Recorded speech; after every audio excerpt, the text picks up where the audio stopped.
I can remember pretty clearly seeing Todd Browning's Freaks in theaters when it came out in 1932, and I distinctly remember not knowing what to make of it.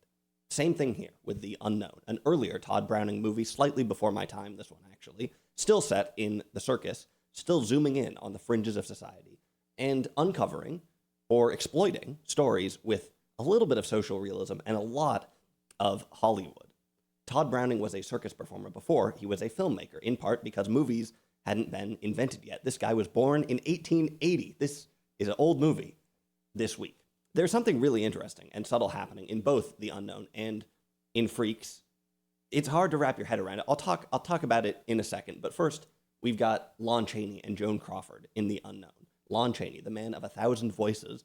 It's a treat to watch his performances, especially here. Lon Chaney was mainly a silent actor. I think he had one sound role, and it wasn't that he had a goofy voice or anything like that. Lon Chaney died in 1930 at the age of 47. He was allegedly going to play Dracula in Todd Browning's 1931 Dracula, which is a sound film. That's a movie that I want to watch. Todd Browning and Lon Chaney worked together 10 times.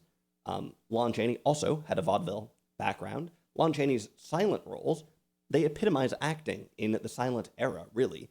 He was a little bit more on the pantomime side of things, making himself up to look like tons of different characters, sometimes playing more than one character in the same movie, having all these costumes and such. To me, what stands out about Lon Chaney aren't the get-ups, but it's how expressive he is. It's how good of an actor he was. And I don't mean expressive as like he's always over the top and really big. His acting was very legible, which is important in silent film, but it's also subtle. Of course, Lon Chaney was a vaudeville performer, which is partly where he honed this, you would imagine. And interestingly, he was also the child of two deaf parents. So potentially his pantomime started when he was really young. Who knows? I think many people find that acting in old movies isn't that great.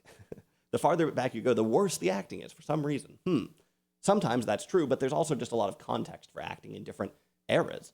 And with silent movies, this is pretty extreme. The grammar of silent movies is totally different, mainly for obvious reasons. If you don't have a sense of what good silent acting is, watch this movie, and I think you'll see. It is worth watching for Lon Chaney alone. Now, we also have an early role for Joan Crawford. She looks a bit different from how I tend to think of Joan Crawford, I guess, whose most enduring roles came more than a decade later. Well, she was maybe most famous in the 1930s, but I think of her in the 40s or even later, really. In 1927, Joan Crawford was in her mid to late 20s. Believe it or not, we don't know when she was born. Crawford came from humble beginnings and worked her way up through a pretty seedy industry before becoming a star. In fact, there was supposedly some scandal about an adult film called The Casting Couch, which Crawford had appeared in before she was famous. Apparently, the studio bought all the copies of this and destroyed them. That's the legend. Who knows if it's true? Of course, that phrase, the casting couch, alludes to one of Hollywood's darkest open secrets, which likely continues to this day. Joan Crawford is an interesting figure, and maybe we'll do a series on her, because there is a lot to talk about and a lot to think about. She was a star with an enormous presence, but her life was also the history of women in the 20th century and Hollywood in the 20th century. She survived the pre-code era. She was a flapper. She was a star of the Depression and of World War II. Mildred Pierce is one of the most interesting classic Hollywood films you will ever find, a cross between noir and a women's picture, coming at the end of the war and reassigning women to domestic life after a few years in the workforce. And who's in it? Joan Crawford. Very, very interesting movie. Later, Crawford would enter the corporate world on the board of the Pepsi Company, and her life had an interesting coda with Mommy Dearest and the allegations made against her as a mother. Obviously, we're not going to unpack all this here. There's a lot of opinions about Joan Crawford. She has a complicated legacy, and probably that's yet one more facet of being a woman in the 20th century. Anyway, this movie is just a little taste of all that, a forerunner to most of these things. And it's not a remarkable role, but watching Joan Crawford act in a silent film across from Lon Chaney, it does make you realize something about the scope of her career and her life. Anyway, The Unknown is not a great name for the movie, to be honest. In the title It doesn't seem to have much to do with the film. The story here is relatively straightforward. No, wait, actually, it's completely bizarre, and you probably want to sit down for this part. The unknown follows an armless circus performer named Alonzo the Armless, I think, who is in love with Nanon, another circus performer. It seems like she views him mainly as a friend. Perhaps there is some understanding that a woman with 2 arms should not be in love with a man with 0 arms. So it seems more likely that she'll fall for the strongman Malabar. In a couple languages, Malabarista means juggler. Anyway, here's the catch. Nanon. Interesting thing about silent films, you don't know how to pronounce any of the characters' names. Nanon is afraid of hands. She's afraid of hands. Well, sort of, she's afraid of unsolicited advances by men, but she also seems truly afraid of hands. This is only the beginning. This movie has some great twists, which I will not be spoiling. It has a very odd plot. Yes, some similarities perhaps to Santa Sangre, which I covered a couple weeks ago. Anyway, you can probably tell already that, like Santa Sangre, the tone of The Unknown is confusing, all over the place, strange. This is a thriller, but it is also ridiculous, and these two things are relentlessly forced together. I think this is a very funny movie, but also its climaxes are thrilling even today, and it packs an emotional punch as well. One of the results of this odd tone is that it's extremely hard to understand how this movie was originally intended, what Todd Browning was trying to make, what he was thinking, what people would have thought when they saw the movie at the time. Of course, anytime you watch a movie from 100 years ago, it will take some work to understand the context. But here, good luck.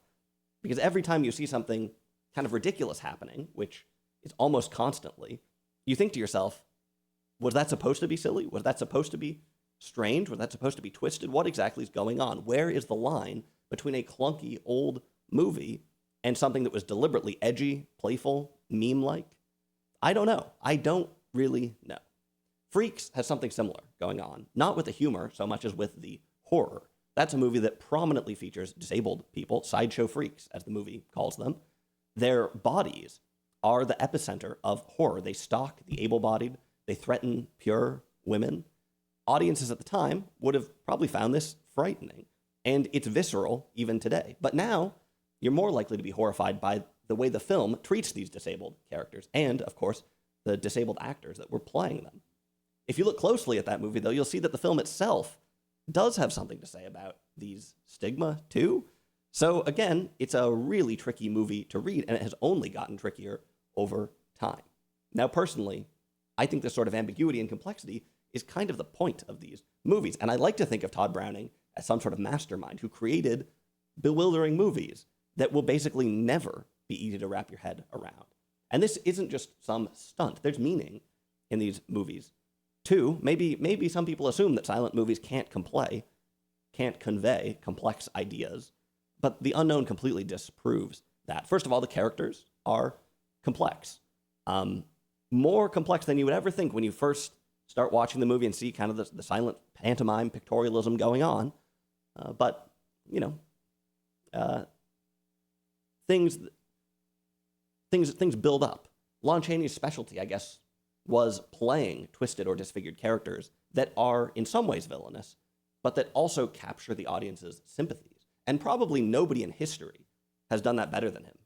You know, sound films, silent films, whatever. Nobody's done that better than him. And this alone is worth checking out because he nails it in this movie. We've also got all kinds of interesting themes. We talked already about the fringes of society, disability. The film also uses a bunch of gypsy imagery. Is this exploitative or is it sympathetic? Well, Todd Browning, in a lot of his work, doesn't seem to think that those things are mutually exclusive, exploitative and sympathetic. It's hard to wrap your modern brain around that, but it seems to be what he's doing. We also have some class dynamics in the movie. We mentioned Nanon's fear of hands. This is a little over the top, yes, but she is acting out fear and desire and the limited moves that a woman could make. Fear and desire. Again, Todd Browning has a way of bringing these provocative ideas together through contradiction, in some sense, to make stories that are going lots of different directions at once. Anyway, there's an interesting visit to the doctor in this film as well. He's got some sort of space-age operating theater. Of course, the space age hadn't been invented yet, but an interesting encounter with the modern world, nonetheless interesting set design. Actually, throughout the film, there's not a lot, like the sets in some ways are pretty simple, pretty simply constructed film, but they get a lot of mileage out of these different locations. There's also a bit of religious iconography that sneaks into the movie. Interesting.